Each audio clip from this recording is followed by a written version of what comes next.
દશામા વિશે કેટલીક એવી વાતો જે કદાચ દરેક વ્યક્તિ નથી જાણતા. દશામાને ઘણા લોકો મોમાઈમા તરીકે પણ ઓળખે છે. માનવામાં આવે છે કે માતાજીનું પ્રથમ પ્રાગટ્ય કચ્છના રાપર પાસે આવેલા મોમાઈ મોરા ગામે થયું હતું. તેઓ રબારી સમાજની સર્વોચ્ચ દેવી ગણાય છે, જેઓ તેમને મોમાઈ તરીકે પૂજે છે. દશામાના વ્રત પાછળ જાણીતી કથા છે, જે રાજા વિજયસિંહની છે. જ્યારે રાણી રૂપમતી દશામાનું વ્રત કરતી હતી, ત્યારે રાજાએ તેને ગરીબોનું વ્રત કહીને માતાજીનું અપમાન કર્યું હતું. આના પરિણામે રાજાની દશા એટલે કે પરિસ્થિતિ બગડી, તેનું રાજ્ય ચાલ્યું ગયું અને પુત્રો પણ ગુમાવ્યા.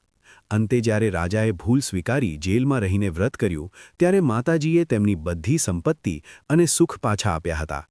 આ વ્રત કોઈ ચોક્કસ વસ્તુ માટે નહીં, પણ જીવનની દશા એટલે કે સ્થિતિ સુધારવા માટે કરવામાં આવે છે.